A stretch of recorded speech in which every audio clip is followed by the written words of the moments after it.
Assalamualaikum warahmatullahi wabarakatuh. Perkenalkan, nama saya Nurhaliza Fitri. Saya akan membahas tentang sifat dan perilaku tercela, yang dimana pembahasan yang pertama yaitu tentang riya. Kata riya berasal dari bahasa Arab, yaitu ar-riya'u, yang berarti memperlihatkan ataupun pamer, yaitu memperlihatkan sesuatu kepada orang lain, baik barang maupun perbuatannya, agar orang lain yang melihatnya itu memujinya. Sedangkan menurut Imam Al-Ghazali, kata riya berasal dari kata ru'yah, yang berarti melihat. Maksudnya ingin dilihat orang lain supaya mendapatkan penghormatan ataupun pujian. Adapun pengertian riya secara istilah adalah perbuatan yang suka memperlihatkan diri dalam melakukan perbuatan baik agar ia mendapatkan pujian ataupun sanjungan dari orang lain. Dalil tentang riya ada dalam surah Al-Baqarah ayat 264, yang dimana artinya, hai orang-orang yang beriman, janganlah kamu menghilangkan pahala sedekahmu dengan menyebut-nyebutnya dan menyakiti perasaan si penerima, seperti orang yang menafkahkan hartanya karena riya kepada manusia, dan dia tidak beriman kepada Allah dan hari kemudian. Maka perumpamaan orang itu seperti batu licin yang di atasnya ada tanah. Kemudian batu itu ditimpa hujan lebat, lalu menjadilah dia bersih ataupun tidak bertanah. Mereka tidak menguasai sesuatu pun dari apa yang mereka usahakan, dan Allah tidak memberikan petunjuk kepada orang-orang yang kafir. Dan itu terdapat dalam surah Al-Baqarah ayat 264. Jenis-jenis riya ada dua, yaitu yang pertama riya kholis dan yang kedua adalah riya syirik. Akibat dari perbuatan riya itu adalah yang pertama, dapat menghapus pahala dari perbuatan baik yang kita lakukan, sebagaimana dalam surah Al-Baqarah ayat 264. Yang kedua yaitu akan mendapatkan siksa di neraka. Dan yang ketiga adalah waktu dan tenaga dibuang percuma. Yang keempat, dapat mengantarkan kepada syirik, meskipun itu adalah syirik kecil. Dan yang kelima, batinnya tidak tenang karena berbuat baik hanya menunggu jika ada orang yang melihatnya. Baiklah, materi yang kedua yaitu tentang nifak, atau yang sering disebut dengan munafik. Nifak berasal dari kata nafaqo yunafiqun nifaqan, atau wa munafaqah yang diambil dari kata an-nifiqa. Nifak secara bahasa berarti salah satu lubang tempat keluarnya yarbu atau hewan sejenis tikus dari sarangnya, di mana ia dicari dari lubang yang satu, maka ia akan keluar dari lubang yang lain. Dikatakan pula ia berasal dari kata an-nifaqu, yaitu lubang tempat bersembunyi. Nifak menurut syarak atau terminologi berarti menampakkan keislaman dan kebaikan tetapi menyembunyikan kekufuran dan juga kejahatan. Dinamakan demikian karena dia masuk pada syariat dari satu pintu dan keluar dari pintu yang lain. Karena itu Allah memperingatkan dengan firman-Nya yang dimana artinya, sesungguhnya orang-orang munafik itu mereka adalah orang-orang yang fasik, di dalam surah At-Taubah ayat 67, yang dimana artinya mereka adalah orang-orang yang keluar dari syariat. Menurut Al-Hafiz Ibnu Katsir, mereka adalah orang yang keluar dari jalan kebenaran masuk ke jalan kesesatan. Nifak ada dua jenis. Yang pertama, nifak i'tiqadi atau keyakinan, dan nifak amali ataupun perbuatan. Nifak i'tiqadi yaitu nifak besar, di mana pelakunya menampakkan keislaman tetapi menyembunyikan kekufuran. Jenis nifak ini menjadikan pelakunya keluar dari agama dan dia berada di dalam kerak neraka. Allah menyifati para pelaku nifak ini dengan berbagai kejahatan seperti kekufuran, ketiadaan iman, mengolok-olok dan mencaci agama dan pemeluknya, serta kecenderungan kepada musuh-musuh untuk bergabung dengan mereka dalam memusuhi Islam. Nifak amali disebut dengan nifak perbuatan, yaitu melakukan sesuatu yang merupakan perbuatan orang-orang munafik, tetapi masih tetap ada iman di dalam hatinya.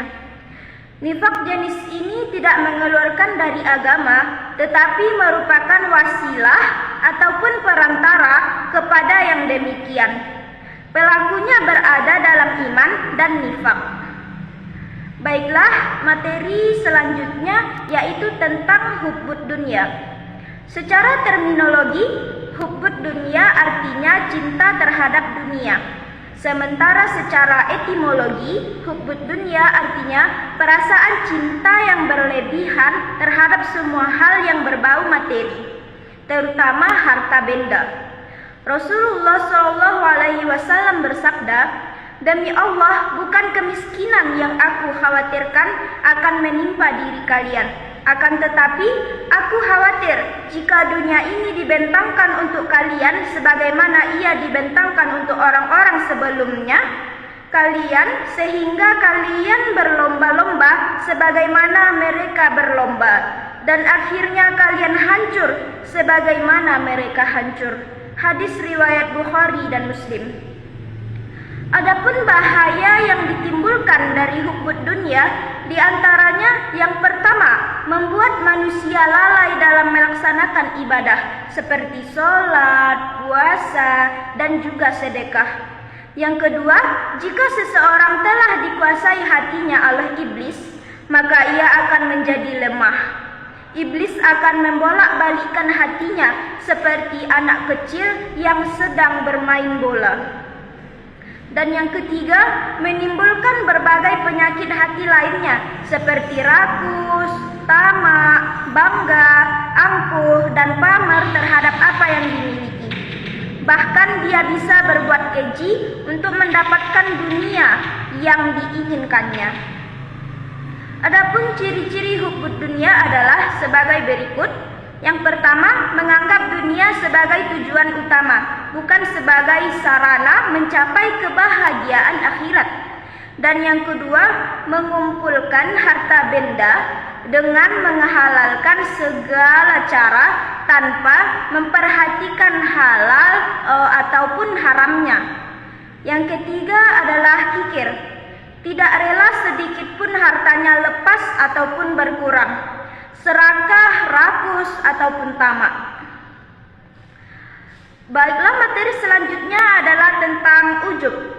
Ujub di dalam Islam diartikan sebagai perilaku atau sifat mengagumi diri sendiri dan senantiasa membanggakan dirinya sendiri.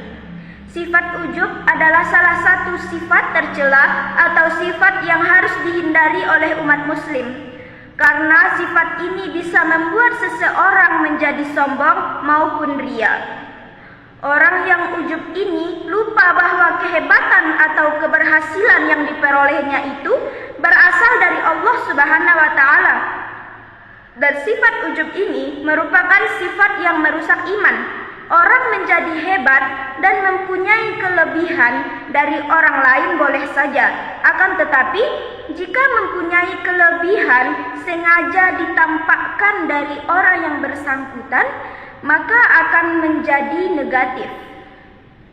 Adapun Allah Subhanahu wa Ta'ala berfirman di dalam surah Al-Isra ayat 37 yang artinya, "Dan janganlah kamu berjalan di muka bumi ini dengan sombong, karena sesungguhnya kamu sekali-kali tidak dapat menembus bumi, dan sekali-kali kamu tidak akan sampai setinggi gunung." Rasulullah SAW bersabda, 3 perkara yang membinasakan: rasa pelit yang ditaati, hawa nafsu yang diikuti, dan ujubnya seseorang terhadap dirinya sendiri. Menurut Ibnul Mubarak, sifat ujub adalah ketika seseorang merasa bahwa dirinya mempunyai suatu sesuatu kelebihan yang tidak dimiliki oleh orang lain. Ujub itu termasuk ke dalam penyakit batin. Rasulullah Shallallahu Alaihi Wasallam pernah berwasiat kepada Muaz radhiyallahu anhu bahwa ujub merupakan salah satu sifat penyebab amalan manusia tidak diterima oleh Allah Subhanahu wa taala.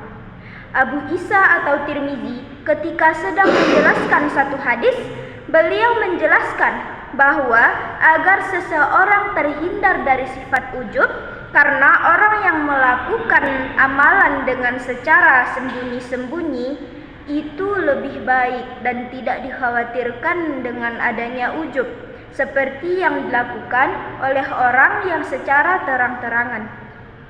Adapun bahaya dari sifat ujub yang bisa diketahui antara lain, yang pertama, terhapus pahalanya. Yang kedua, mendatangkan murka Allah Subhanahu wa taala. Yang ketiga, menjerumuskan kepada sikap yang takabur. Yang keempat, tidak disukai oleh orang lain. Yang kelima, merugi di akhirat. Serta yang keenam, terpuruk saat hari kiamat. Adapun menghindari ujub itu merupakan hal yang sangat penting di dalam Islam.